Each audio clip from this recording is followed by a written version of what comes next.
Welcome back after the break. आप देख रहे हैं आज पाकिस्तान। जुम्मे का दिन है, वीकेंड आ गया है और यकीनन बहुत सारी सोशल गैदरिंग्स भी होंगी। लेकिन जब फैमिली मिलती है तो जहाँ बहुत सारी अच्छी मेमोरीज़ बनती हैं तो आपकी लड़ाई झगड़े भी बहुत होते हैं। बल्कि इंटरेस्टिंग बात यह है कि जब आप पलट कर उस टाइम को देखते हो, उस लड़ाई को भी हम रोमांटिसाइज़ कर देते हैं कि यार कितनी फ़नी बात होती थी, हम इस ज़रा सी चीज़ पर लड़ते थे। This is how cousins are, this is how siblings are. लेकिन हम जानना चाहते हैं कि आज के ज़माने में घरों में किस चीज़ के ऊपर लड़ाई होती है। रिमोट के ऊपर लड़ाई होती है, गाड़ी के ऊपर लड़ाई होती है, केक के आखिरी पीस के ऊपर लड़ाई होती है और फिर उसके बाद बढ़कर जायदाद के पीस के ऊपर लड़ाई होती है। तो इन तमाम लड़ाइयों में जो कॉमन आंसर है उसको ज़रा कवर करने की कोशिश करेंगे कि क्या ये बहुत ही ज़्यादा मटीरियलिस्टिक मादी ज़िंदगी हो गई है, तभी हम रिश्तों का पास नहीं रखते, या हमारी उस वक्त हमारा ईगो टेक ओवर कर जाता है, और इन मसलों को सुलझाने का तरीका क्या है। हम तफरीक करते हैं तो बड़ी इंटरेस्टिंग तफरीक होती है। बहन भाई आपस में लड़ते हैं तो माँ बाप को ये इल्ज़ाम देते हैं कि आप भेदभाव कर रहे हैं, आपकी फेवरेटिज़म है, आप बड़े को ज़्यादा प्यार करते हैं, छोटे को ज़्यादा प्यार करते हैं। रिश्तेदारों में लड़ाई होती है या मियाँ बीवी लड़ पड़ते हैं तो ससुराल और मैके में उनकी डिवीज़न होती है। बच्चों को कहा जाता है ददियाल और ननियाल का फ़र्क क्या है।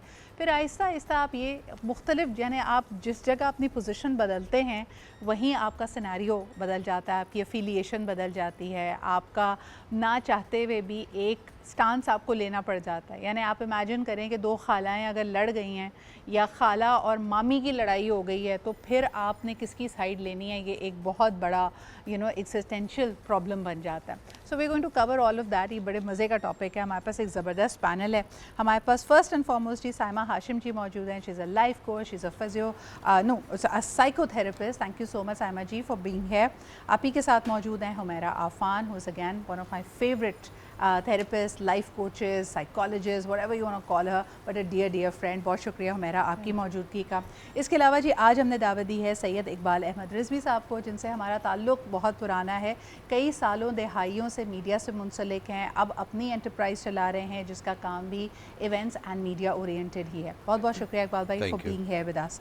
सबसे पहले जी Humaira, I want to understand कि हम जैसे कहते हैं ना, हम बात करते ही सिर्फ इसलिए हैं ताकि हम उसको आर्ग्यू कर सकें। So we don't really listen to people, we just allow them to blow a little steam और उसके बाद हमने पाउंस पार करना होता है। What is happening internally?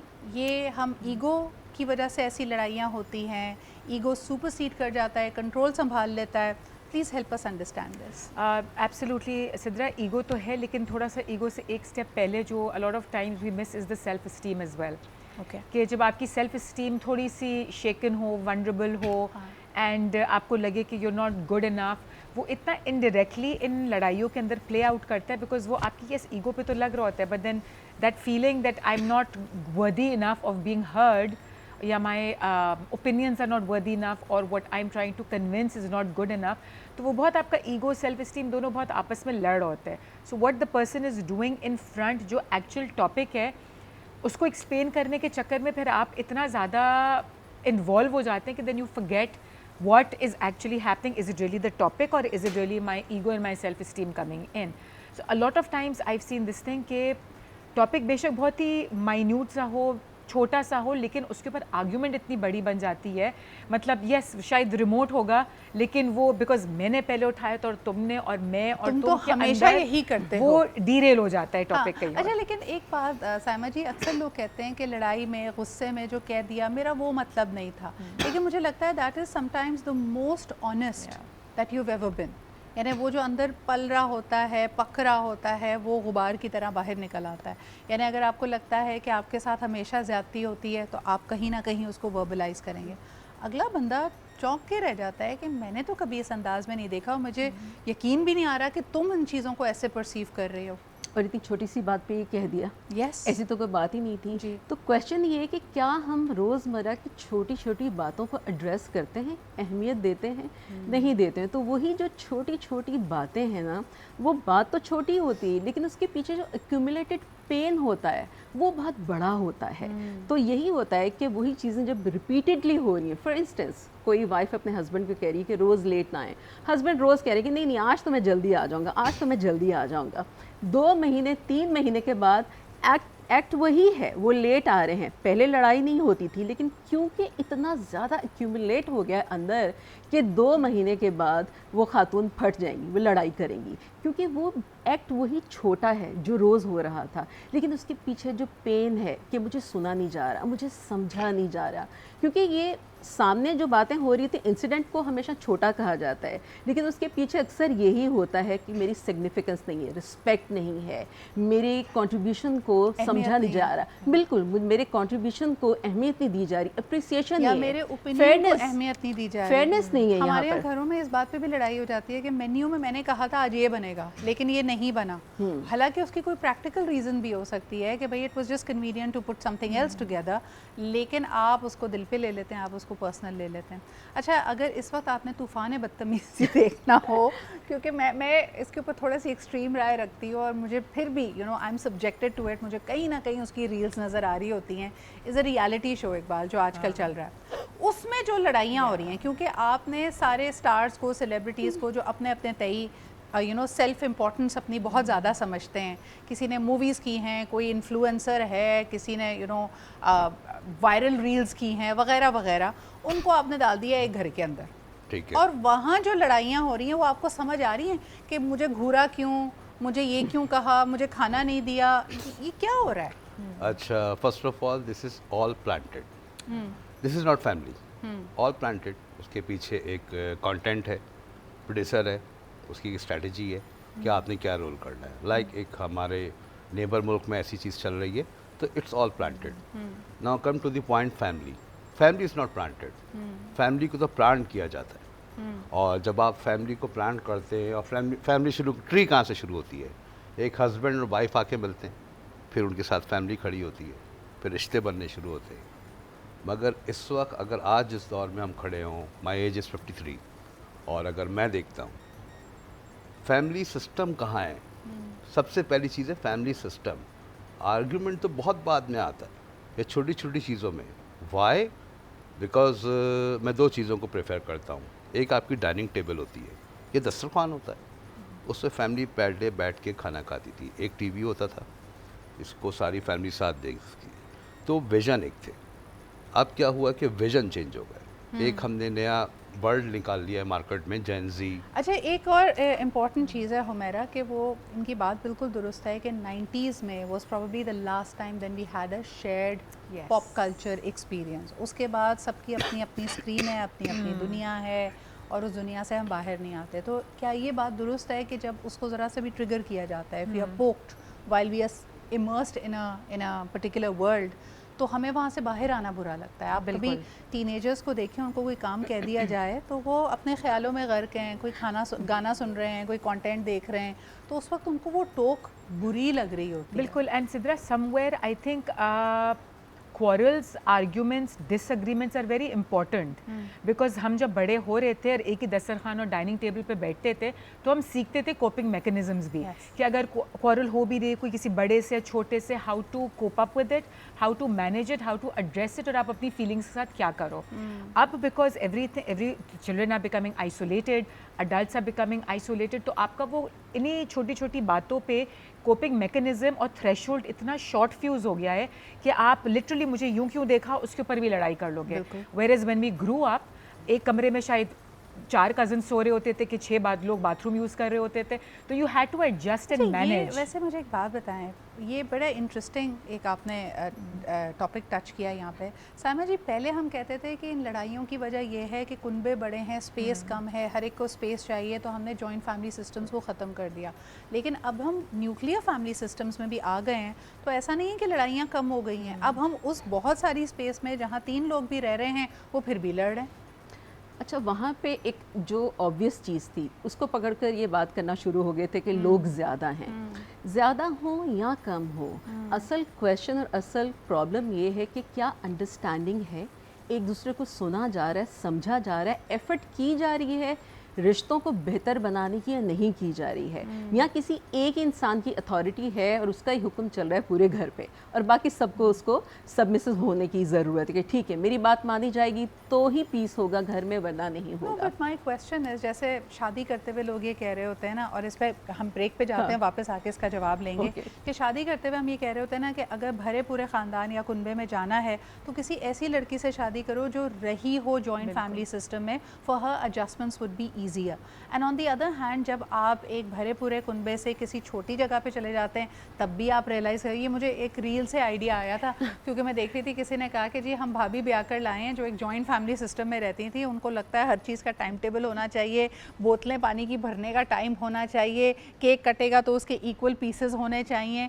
तो आपकी ये जो कंडीशनिंग है ये भी इम्पैक्ट करती है आपके वर्ल्ड व्यू को। एक छोटा सा break and will come back and talk about this. हमारे अर्ली चाइल्डहुड एक्सपीरियंसेस हमारी लाइफ पे एक ऐसा मार्क, एक ऐसा इंडेलिबल मार्क छोड़ के जाते हैं कि ज़िंदगी में आप आगे बढ़ जाएं, आप वो तमाम चीज़ें कमा लें जो आपको शायद बचपन में मैसर नहीं थी, लेकिन फिर भी आपकी फ़ितरत, आपकी पर्सनैलिटी एक ख़ास अंदाज में मोल्ड हो जाती है।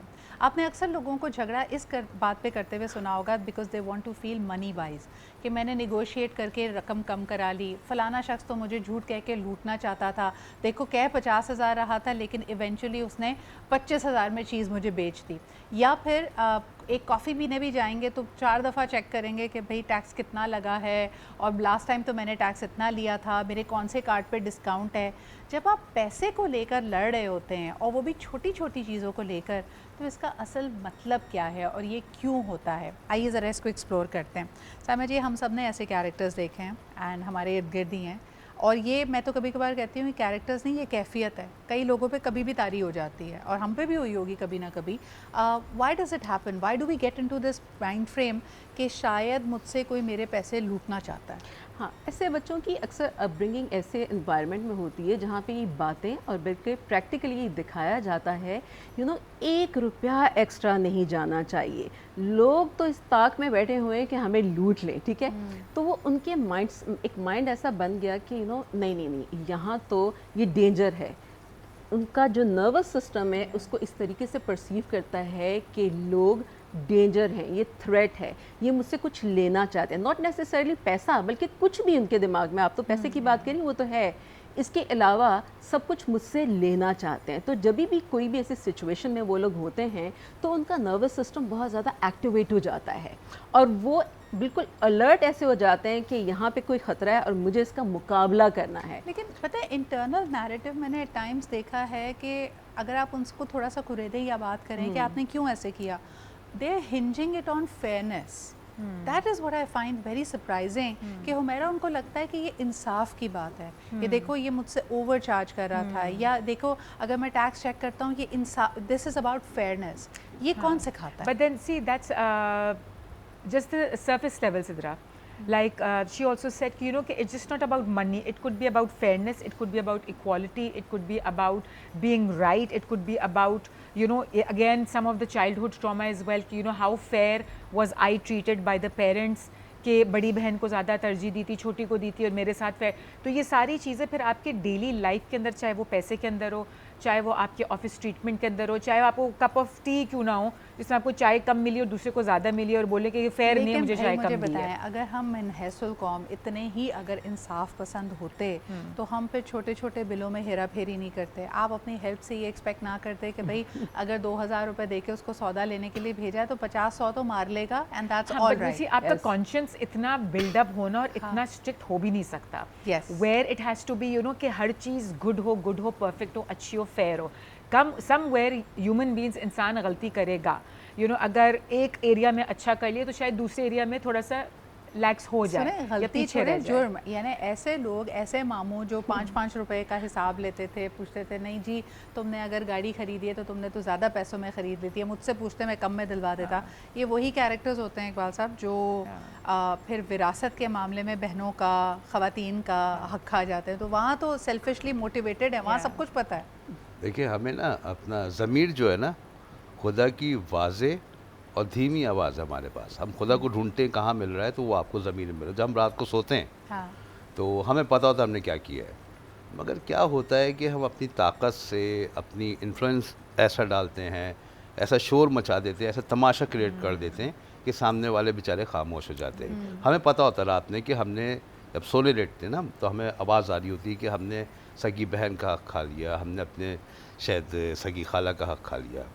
मगर अगेन आर्ग्यूमेंट, हम कभी भी बात को जो है ना, जिसको मैं हमेशा कहता हूँ, हम समझने के लिए बात नहीं सुनते, हम जवाब देने के लिए बात सुनते हैं। अगर एक बात आप मुझे समझा रही है ना कि ये बात है, मैं समझ नहीं रहा हूँ उसको, मुझे आपको जवाब देना है। हाँ, यानी अपना आर्ग्यूमेंट उस वक्त क्रिएट किया जा रहा होता है। लेकिन हमारा लेट्स कम टू पार्टनर्स या बीवी की लड़ाइयाँ, और ज़्यादातर इंटरेस्टिंग बात ये होती है, ये लव मैरिजेस हैं या ये ऐसी शादियां हैं जो अगर अरेंज भी हैं तो एक बड़ा खूबसूरत कोटिंग पीरियड, मंगनी का पीरियड गुजारा है।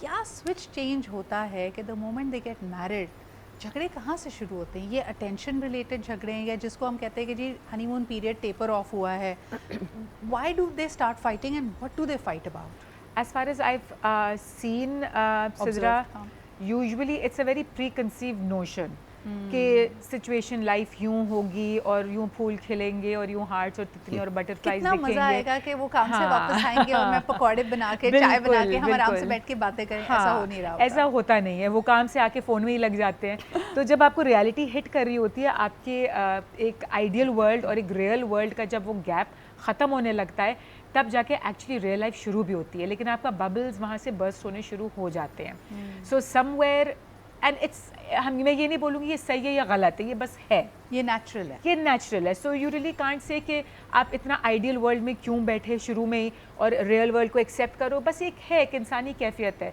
किसको अच्छा नहीं लगता एक आइडियल वर्ल्ड में रहना। अच्छा, ये जो हमारी गुफ्तगू होती है, जब हमें गुस्सा आया होता है और हम झगड़े कर रहे होते हैं, उसमें there is a lot of othering that is happening.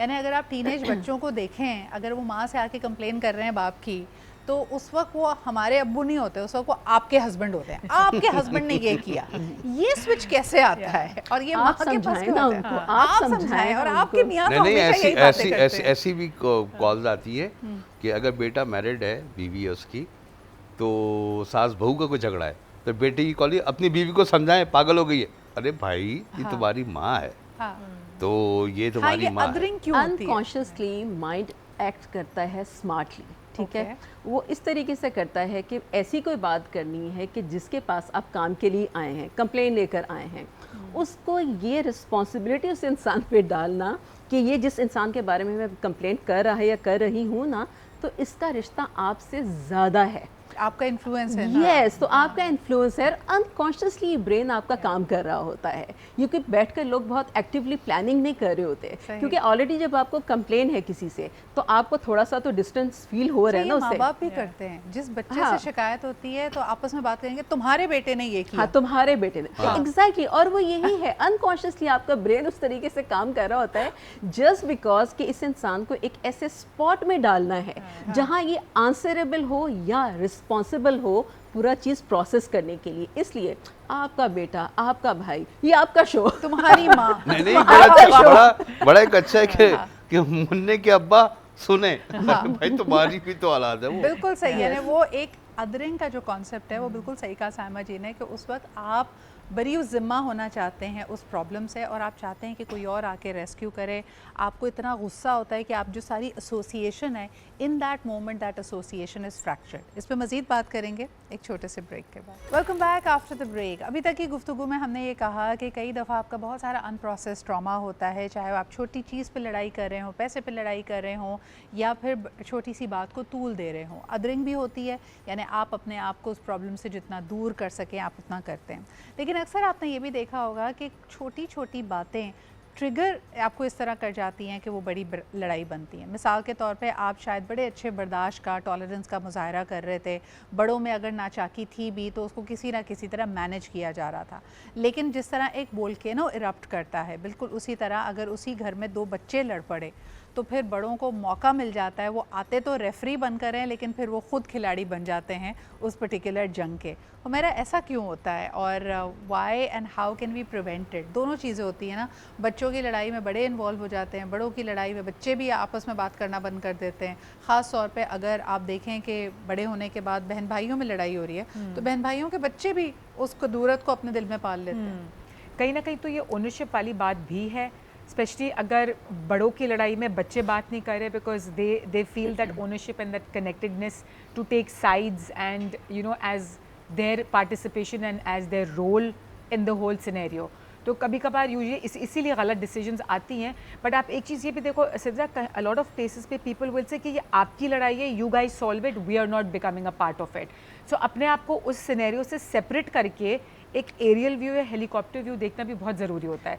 When you get invest into it. But कभी कभार मुझे लगता है ये सिर्फ ज़बानी कह रहे हैं। Is it really an easy boundary to draw कि जब आप अपने मदर को या अपने पेरेंट्स अगर लड़ रहे हैं तो आप कहें यार ये आप आपस में सॉर्ट करें, मुझे ना बोलें। It's a very difficult boundary to draw because you need to उस मौके में आप अपने आप को सेफ रख रहे हैं अपनी बाउंड्री ड्रॉ करके कि आपने दूसरे के मसले नहीं पढ़ना। A lot of times when my sons come up या दोनों में से कोई एक बोले कि mama you need to talk to so and so, वो गलत ये हो रहा है, I am like listen it's their problem, ठीक है, I am glad that you are affected by it, you are concerned, that is good enough, but हम एक हद तक इंटरवीन कर सकते हैं, उससे ज़्यादा नहीं कर सकते। So knowing where to draw your boundary even in your own kids fights, in your family fights और quarrels और situations is very important कि आपको पता हो कि आपने किस हद तक करना है। आप जितना ज़्यादा कहते हैं ना, आप जितना ज़्यादा प्रॉब्लम में घुसेंगे आप उतना फंसेंगे। अच्छा, स्पून फीडिंग भी करने लगते हैं कभी कभार ना। आप किसी की अगर साइड ले रहे हैं किसी लड़ाई में तो आपने खुद से तय कर लिया है कि यार मजलूम तो ये है, फिर वो मजलूम का साथ देने के चक्कर में आप उसको मज़ीद विक्टिमाइज़ कर देते हैं, आप उसको उस खोल में डाल देते हैं जहाँ वो वाकई अपने आप को विक्टिम समझने लगता है। यानी अगर आप घरों में देखें कि अगर बहुत सारे बहन भाई हैं और छोटे बच्चे की जो है ना माँ साइड लेती है, लेकिन हर दफ़ा ये कह कर कि भाई तुम लोग उसके साथ ज़्यादती करते हो, तुम लोग उसके साथ ज़्यादती करते हो, उसको विक्टिम बना भी देती है। So it's very important to draw that line. Iqbal, आप क्या कहेंगे कि हाउ आपने अपने लाइफ में अगर देखा है कि छोटे बच्चों की लड़ाई में अगर बड़े इन्वॉल्व हो जाते हैं तो उसका क्या नुकसान होता है? अच्छा, मैं दो तरह की लड़ाई हैं, एक तो मोहल्ले की लड़ाई में बड़े इन्वॉल्व हो जाते हैं, वो मैटर नहीं करता है इतना, वो मतलब उसमें हो भी नहीं होनी चाहिए। मगर फैमिली की लड़ाई में सम टाइम जो छोटे बच्चों की लड़ाई में बड़े इन्वॉल्व होते हैं, सही है, वो कहीं ना कहीं देख रहे होते हैं, मगर सम टाइम क्या होता है कि बड़े छोटे बच्चों को अपनी लड़ाई में इन्वॉल्व कर लेते हैं, ड्रैग देम, उसको खींच लेते हैं। अब वो बेचारे परेशान हो जाते हैं कि हम किसकी साइड पे जाएं एक ही घर के अंदर, क्योंकि उनके लिए माँ बाप दोनों इक्वल है, दोनों इक्वल है, मगर हम उनको रादर माँ बाप की लड़ाई छोड़ें, दादी और माँ की लड़ाई उसमें भी ड्रैग कर यही लेते होता है हैं। कि आपके पास तो दोनों रिश्ते बड़े काबिले परेशान एहतराम हैं। है। अच्छा, अब आप बच्चों को क्या सिखा रहे हैं इसमें कि दूसरे की लड़ाई में पढ़ना, बड़ों की, अच्छा फिर आप उनकी ज़बान खुलवा रहे हैं, क्योंकि जब वो पढ़ेंगे तो वो बोलेंगे भी किसी जगह से। तो आपको बच्चों की लड़ाई में पढ़ना है, वो तो आपको जस्टिस करना है, मगर यहाँ एक बहुत बड़ा, जिसे मैं कहूँ कि एक ड्रॉबैक कह लें या तरबियत कह लें, कि आजकल बच्चों को खींचा जाता है बड़ों की लड़ाई में कि तुम बताओ, तुम बताओ, तुम बताओ। राइट। और कहीं ना कहीं इसमें भी एक इंसाफ वाला पहलू आता है। अगर एक खातून समझती है कि उसने सारी ज़िंदगी कुर्बानी दी, वो अपनी सास के सामने, अपने हस्बैंड के सामने कुछ बोल नहीं सकी है, तो उसने सालों इंतज़ार किया है कि उसके बच्चे बड़े हो जाएं तो उसकी एक टीम बने, उसकी एक आर्मी बने और फिर वो उसकी ढाल बने।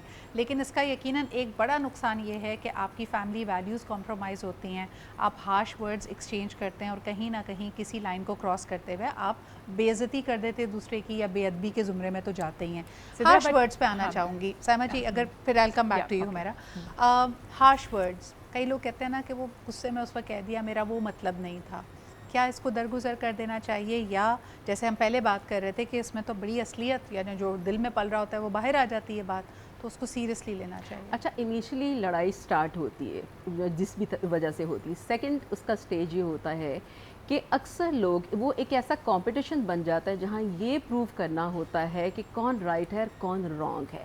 अच्छा, वो स्टेज भी जब क्रॉस हो जाती है तो थर्ड स्टेज आती है जब आप हार्श वर्ड्स या इवन लोग गालियाँ भी देते हैं, बददुआएं भी देना शुरू कर देते हैं, ऐसी चीज़ें होती हैं। हाँ। वो क्यों होता है? Hurt people hurt people.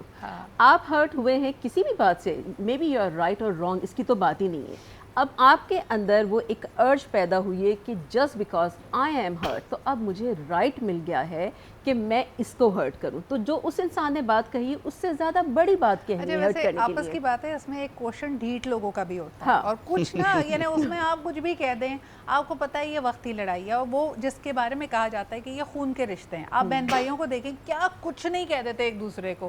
Cake कोई लेके जा रहा होगा, आखिरी कहेंगे गिर जाए, तुम्हें हजम ना हो, तुम्हें उल्टी आने लग जाए, ऐसी बददुआओं का सिलसिला चल रहा होता है और अगले ही लम्हे दोबारा एक हो जाते हैं। मियाँ बीवी का भी यही हाल है, ऐसी लड़ाई करेंगे कि बस जी हम खत्म है आज रिश्ता, लेकिन can't live without you, can't live with you लेकिन वाली वो उस सिचुएशन मोमेंट में हर्ट करने का एम हाँ, रखते हैं हाँ, कि उस वो कहते हैं मोमेंट ना में तो कि हर्ट करना है। सारा दिन जंग लड़ने के बाद एक ही महास पे सोने वाले को मियाँ बीवी कहते हैं। बहन भाई भी कहते हैं। आप क्या कहेंगे इसके ऊपर? नहीं, definitely I think you are very right कि एंड वही बात हो गई ना कि सिबलिंग्स हैं, भाई बहन हैं, कजन्स हैं, वो इतना लड़ के और वापस मेकअप करके और दोस्ती करके वही दो बच्चे शुरू में गला पकड़ रहे होते हैं और वही शाम को बैठ के खुद खेल रहे होते हैं और माँ बाप और कहते हैं याद आ रहे होते हैं। मैंने तो देखा है बहन भाई या कजन्स आपस में लड़ पड़े, लेकिन अपनी इंसाफ का पैमाना ये होता है कि शाम में किसी एक को स्वीट्स या कैंडीज दो तो वो कहते हैं नहीं, दूसरे का भी हिस्सा दे। बिल्कुल बिल्कुल, and that is by knowing कि ब्लड किसकी रिलेशन लड़ाई है ना, में ब्लड है, खून तो पकड़ता है। और किसकी लड़ाई में कितना गुस्सा ज़रूरी है। एक और चीज़ आई वाज सेइंग,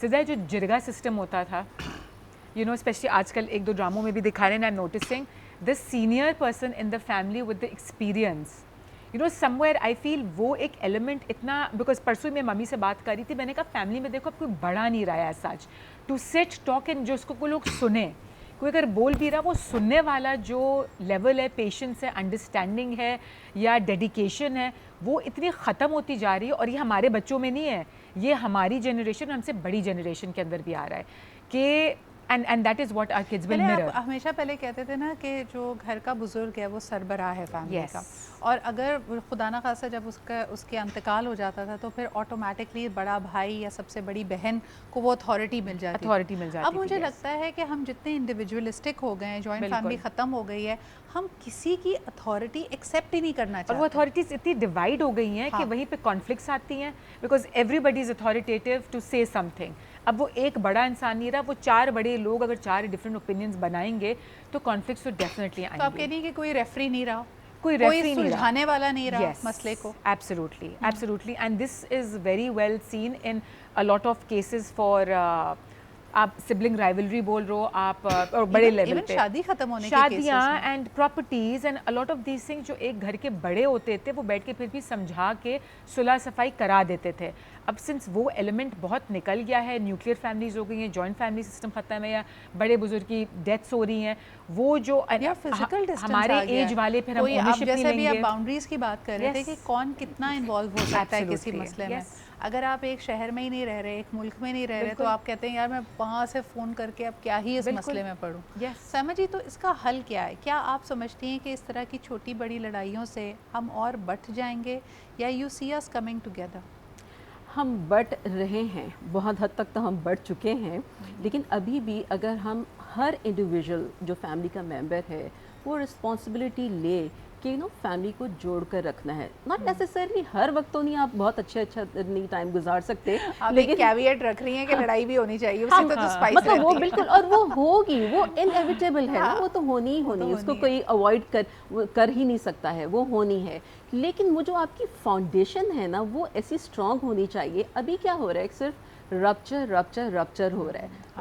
जो रिलेशनशिप्स होती हैं, कोई भी रिलेशनशिप हो, रप्चर रिपेयर यही आइडियल होती हैं। Exactly. अभी रिपेयर नहीं हो रहा, जो बड़ा ना होने की बात है ना वो यही है कि रिपेयर ही नहीं हो रहा, और लोग रिजॉल्व करना भी नहीं चाह रहे क्योंकि हर इंसान अपना एडल्ट खुद हो गया। पहले ज़माने में I want to end at a lighter note. Yeah. Iqbal, आप क्या कहेंगे कि अगर ये लड़ाइयाँ ना होती तो बहुत सारे जोक्स के लिए हमें कंटेंट, हमें मटेरियल नहीं मिलता। मिलता। हम किस चीज़ का मजाक उड़ाते हैं? हमने उड़ाना है ना मजाक के, देखो वो फलानी वाली लड़ाई में तुम रो गए थे, हाँ। उस वाली लड़ाई में हमने तुम्हें फिर ऐसा जुमला दिया था, उसके बाद तुम्हारा कोई कम बैक नहीं हो सका Yeah. था।